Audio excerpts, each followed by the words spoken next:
It speaks light to the age of medicine that we live in. Here we are, we have a vaccine. A major step in getting this pandemic under control. It means freedom. It means, I can go back and enjoy the things that I have in life. The virus at one point put this man on his deathbed. Tonight he is alive and thankful a vaccine is here. This is the very beginning. Plus, all the details: who gets it, when, what are the side effects, and once you get the vaccine, when are you immune? We've got you covered. It's very similar as we do in the military. A task so vital is being carried out by the military. How to safely get these doses into ultra-cold freezers, into hospitals, into pharmacies. It's a team effort. Everybody has a role, and everybody's rising to the challenge. Tonight, those big retailers, Walmart, CVS, Walgreens, all making plans for widespread distribution. We'll get to all of that vaccine information in just a moment. First, tonight on this Denver7 Weather Action Day, expect to wake up to snow outside your window. The snow is already falling in parts of the state, including just outside the studio here. Chief Meteorologist Mike Nelson also is here with snow totals. Hi, Mike.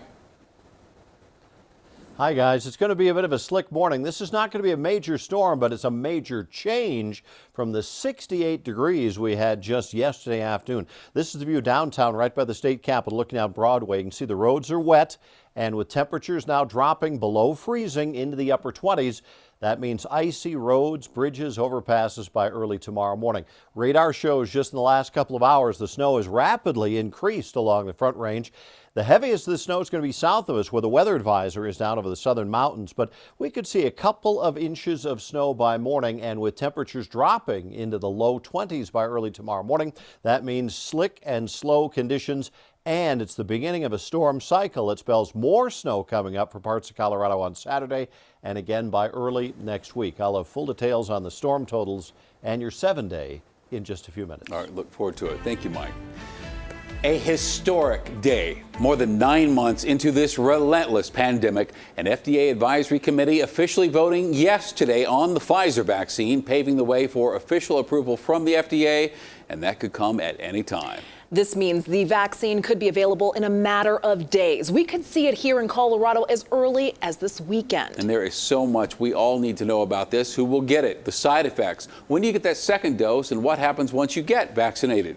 And we have you covered with our live team coverage. Denver7's Sloan Dickey focusing on the logistics, how the vaccine will safely get from point A to point B, including into hospitals, pharmacies, and into your arm. We start tonight with Denver7's Gary BRODE. Gary, an end is in sight. Shannon, it sounds so great to say it out loud. Frontline workers could be getting the first round of shots as early as this weekend. Elderly and those at high risk would be then next in line. And after this weekend, the state is expected to continually, on a weekly basis, order rounds of the vaccine. Now, I talked to one man who had no pre-existing conditions, but still spent 2 months in the hospital because of COVID earlier this year. He tells me this vaccine means freedom.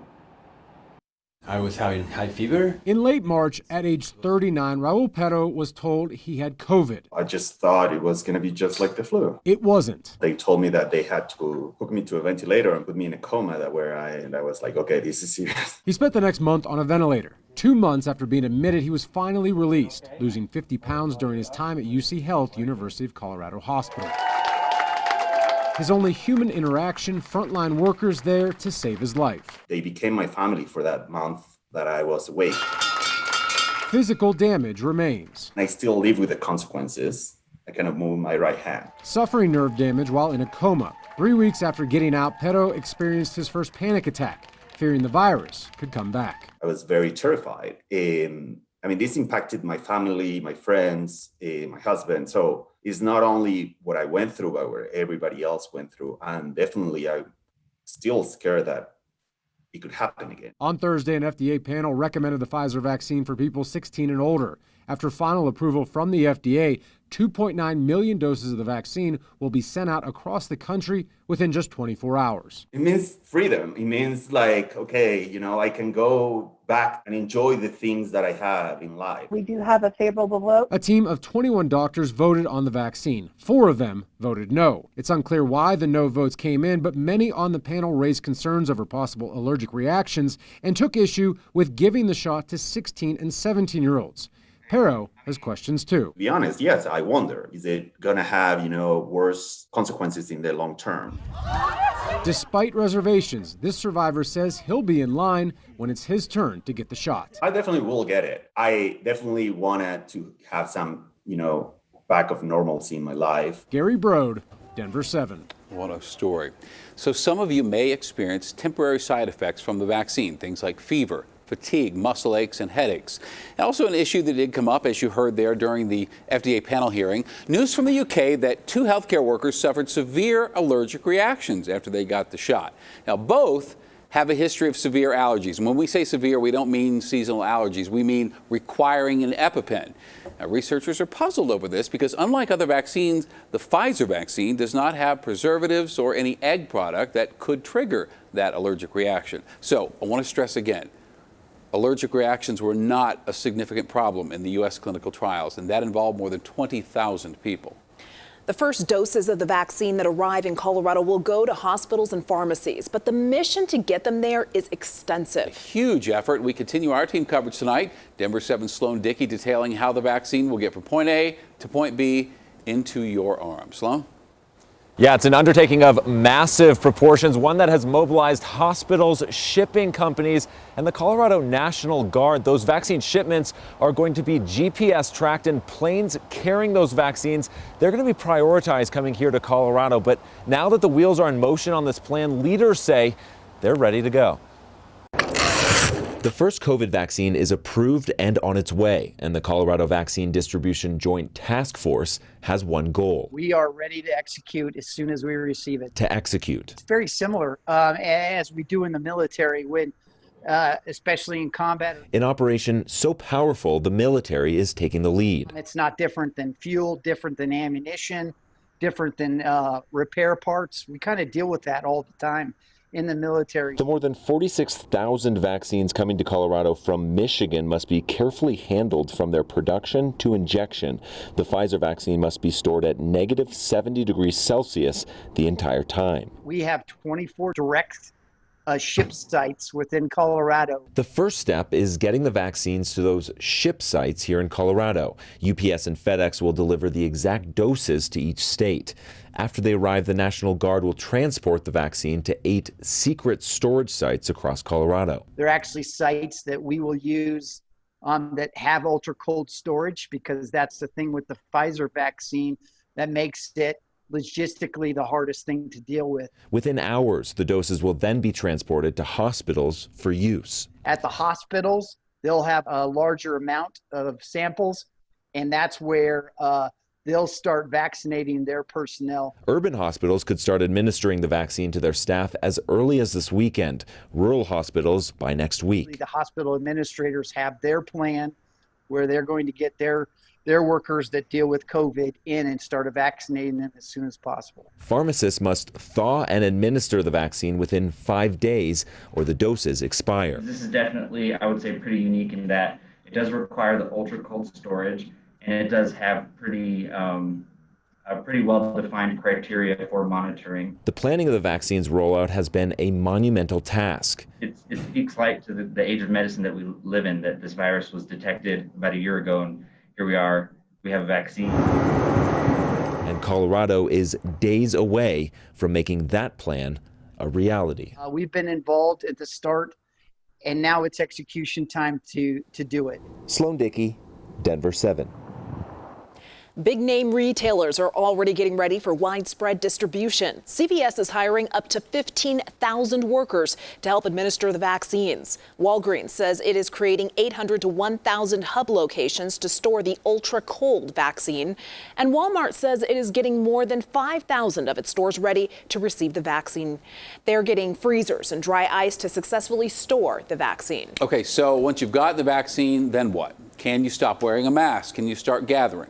Well, the short answer is not right away. Keep in mind, both the Pfizer and the Moderna vaccine require 2 shots. For Pfizer's vaccine, it's 3 weeks after the first shot. Moderna's comes 4 weeks later.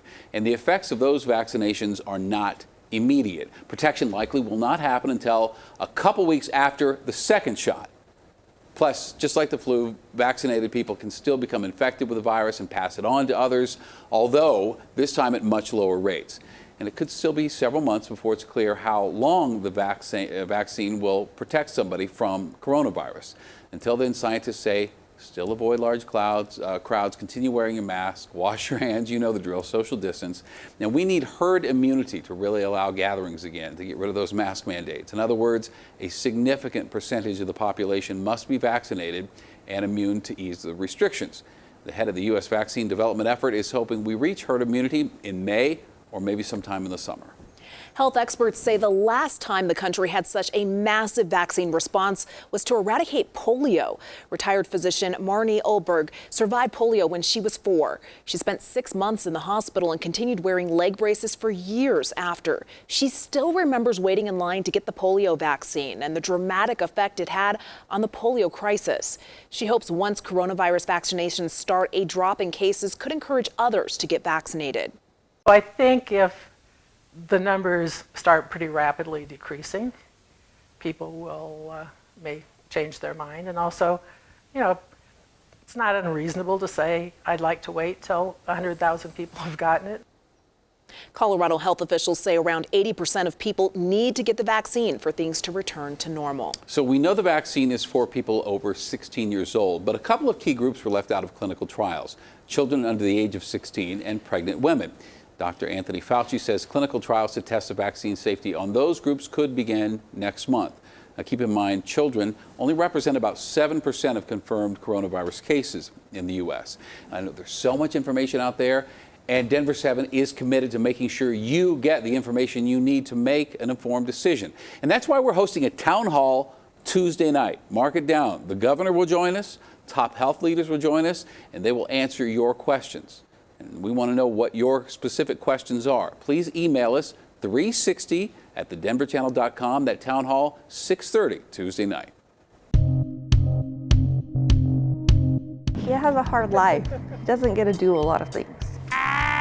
A childhood dream to do one thing: ride a bike. I am so grateful to those people that thought this young man needs something fun to do.